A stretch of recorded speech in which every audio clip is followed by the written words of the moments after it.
Всем привет, это владелец канала BSK Soft. Я не знаю, меня хорошо слышно или нет, в случае чего я просто заменю свой голос на и все будет супер.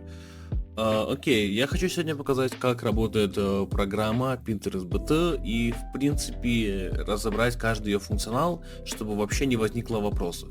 Давайте начнем с регистрации аккаунтов, так как это самое начальное, то, что вообще нам нужно будет использовать в программе. Ну, начнем. Количество потоков — это сколько за раз будет открыто браузер, чтобы регистрировать аккаунты. Рекомендуется до 10, если супермощный комп, там можно и 20 и больше. Мне достаточно 5-10 потоков, чтобы все нормально шло. Окей, использовать прокси. Ну, прокси это понятно, чтобы регистрировать аккаунты. Вот пример, как должен выглядеть текст тут. Это полный путь до файла с прокси. И пример формата прокси, который должен быть внутри. Вот такой, любой из этого. Давайте выберем прокси, который я уже подготовил. Тип прокси — это когда ты покупаешь прокси, будет показано, какой тип у этого прокси. Если не знаешь, то ставь автоматически. А вот эти вкладки на этапе регистрации можно не трогать.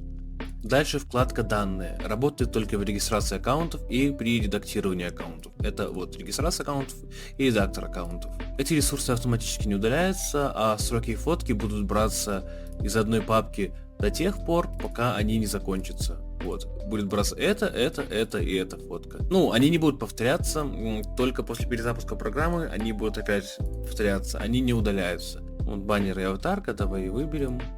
Папка с баннерами — это вот это будет. Папка с аватарками — вот это. А аватарки я сгенерировал вот через Leonardo AI. Так, по-быстрому один запросик и все. Био тоже можно через чат GPT, либо DeepSeek. Вот я сделал там для примера. Вот так у меня выглядит био. Да, и каждая новая строка — это новое био. Окей, имя профиля — это не юзернейм. Вот как оно выглядит. Все. Либо юзернейм можно сгенерировать через строки. Например, указать имя и фамилия. И вот как это будет выглядеть. Удобно. Но я хочу использовать свои уже изначально подготовленные имена. Выбираем. Потом ссылка в профиле, который будет ссылочка в профиль. Также можно использовать генератор строк. Это чтобы, например, сделать уникальную ссылку. Копируем ссылочку. Генератор строк изменить. Допустим, ставим вопросик. И любая цифра. Либо буква. И вот как это будет выглядеть. И это уникалится. И вроде как Pinterest это считается за уникализацию нормальную. И ссылку не должно забанить. Такое подойдет. Отлично. Либо же можно взять просто статическую ссылку, ничего не изменяя. Ну, хотя и там, в принципе, одно и то же, просто тут можно добавить генерацию. Дальше. Пункт «Создавать доску» — это чтобы софт на этапе регистрации создал одну либо две доски. Это, кстати, делать не обязательно, потому что во время автоматического постинга мы в таблицу указываем нашу доску, и оно автоматически создаст эту доску по мере необходимости. Если она есть, оно уже присвоит ее ей, а если нет, то оно создаст доску. Так что в этом смысла нет, можете не включать. Регистрация. Это тоже ни в коем случае не трогать.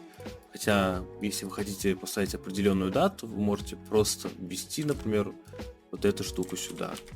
Все. Но я рекомендую ничего не трогать, чтобы каждый раз все было уникальным. Файл для сохранения данных аккаунта — это понятно. Выбираем, куда сохранять файлы. Пол аккаунта выбираем мужской-женский. Допустим, выберем мужской. Регион аккаунта. В основном я выбираю United States. Из сфер деятельности компании тут все указано. Для нашей ниши Fiverr нам лучше взять образование, наверное, либо... Ну да, наверное, только образование сойдет. Это у нас 8. Дальше API-шку.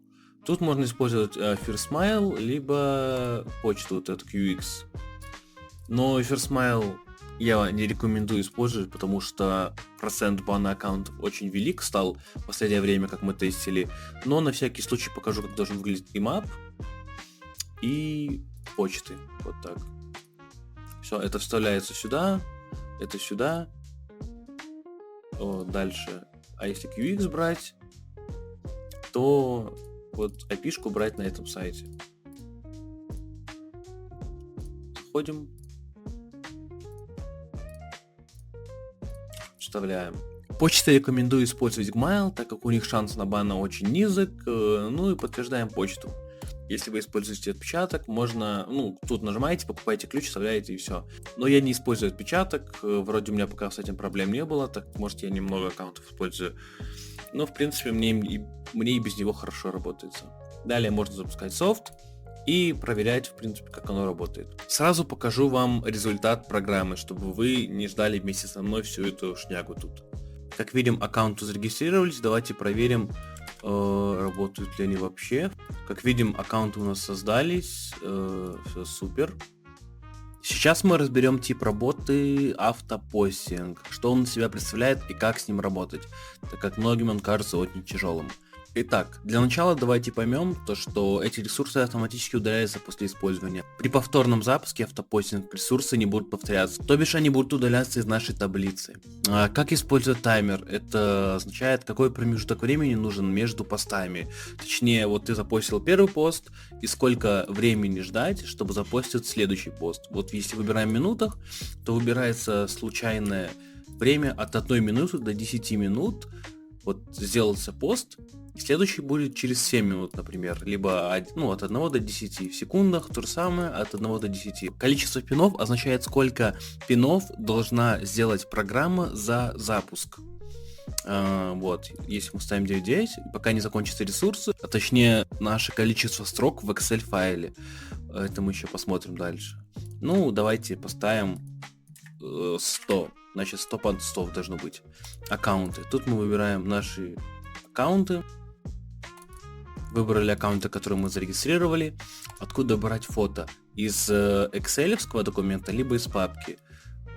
Из папки я не рекомендую делать, потому что оно все будет хаотично. Поэтому я покажу вам, как правильно работать с Excel-файлом. Для начала давайте посмотрим, что вообще нам надо для того, чтобы получить Excel-файл. Мы будем использовать офигенный парсер от Эльнура Аббасова, потому что у него прям он хорошо сделан, и вся настройка есть у него в видео, так что я вам не буду ее показывать. После того, как вы получили Excel файл, он будет выглядеть вот так. С фильтрами он будет выглядеть вот так, а вот без фильтров все. Давайте посмотрим, что у нас тут есть.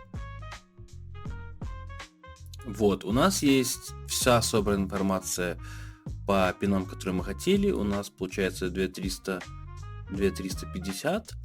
Окей, и я сделал небольшой скриптик, чтобы вам было более удобно перенести таблицы в мой софт. Запускаем его, выбираем исходный файл, файл для сохранения, допустим, вот тут. Базовый URL для слуг URL. Это вы тоже поймете после того, как посмотрите видео Эльнура. Вот, я добавил на всякий случай это в свой софт. Ставим галочку, минимум слов, сколько должно быть в титул колонки, либо description. Я поставил 3. Нажимаем Start. Получили наш готовый Excel файл. Вот так он выглядит. Все. Там идет всякие фильтрация, убирает пустые пробелы, ненужные точки, строчки, всякие вот эти вот элементы. Дальше, что нам нужно сделать? Так, давайте сначала выберем, куда будем сохранять папку для сохраненных фото. Давайте выберем вот эту папку. Это куда будет скачиваться файлы с нашего Excel-овского документа. Вот эти вот фоточки перед постом.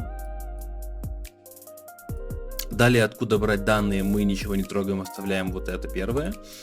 И сейчас я вам объясню, что надо вот тут ставить, так как тоже многие не понимают, что это такое. Вот этот файл — это пример правильного настроенного документа Excel для нашей программы. И скрипт, который я сделал, он делает то же самое. Типа, он делает правильное отображение файла. Ну и все. Папка с Excel файлами. Допустим, вставляем вот эту папку сюда, и этот Excel документ надо назвать так же, как и аккаунт, на который мы хотим делать автопостинг. А наши аккаунты, которые мы регали, выглядят вот так. Значит, наш Excel файл надо назвать вот таким вот образом.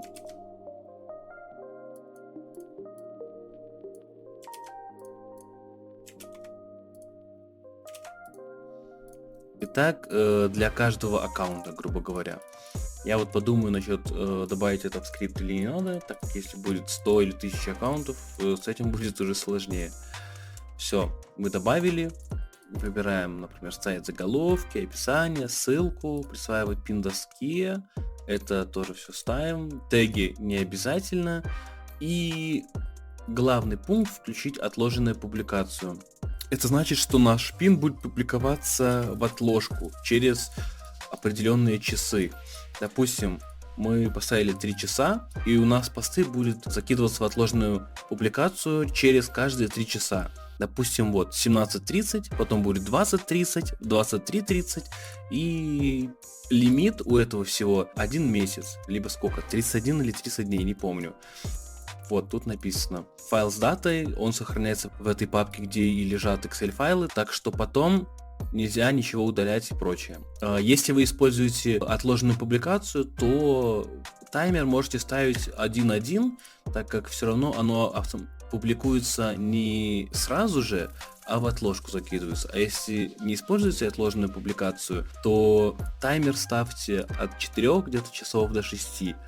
Это, ну, короче, посчитайте часы, минуты в часы. Но я люблю использовать отложенную публикацию, потому что это очень удобно. Один раз софт запустил, на месяц вперед публикации наставил, и следующий аккаунт пускаешь, и все, можешь про эти аккаунты забыть. Также это очень сильно экономит на прокси, потому что ты покупаешь прокси, например, на 5 дней, либо на 1 день. За 1 день регаешь аккаунт и сразу ставишь на отложенную публикацию. Итого, значит, получается, 1 прокси равняется 3-4 аккаунтам, где-то так. Это, ну, для хорошей безопасности аккаунта, грубо говоря. Вот так.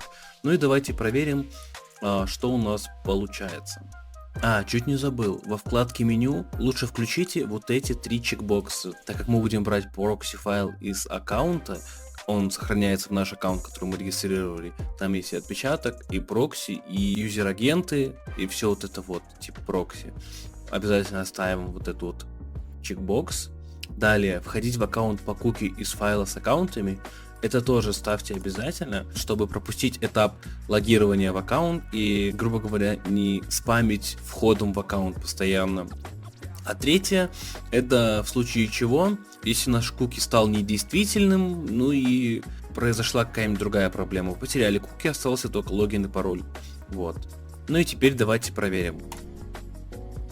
Как мы видим, я запустил софт в работу в час ночи, и обновленное время мы начали с 21 числа, что я там пару тестиков делал. Вот. Мы начали с 21 числа, и, грубо говоря, за 1,5 часа мы запланировали постов на 8 дней вперед. Нормально, думаю. Программа пока работает, а дальше больше.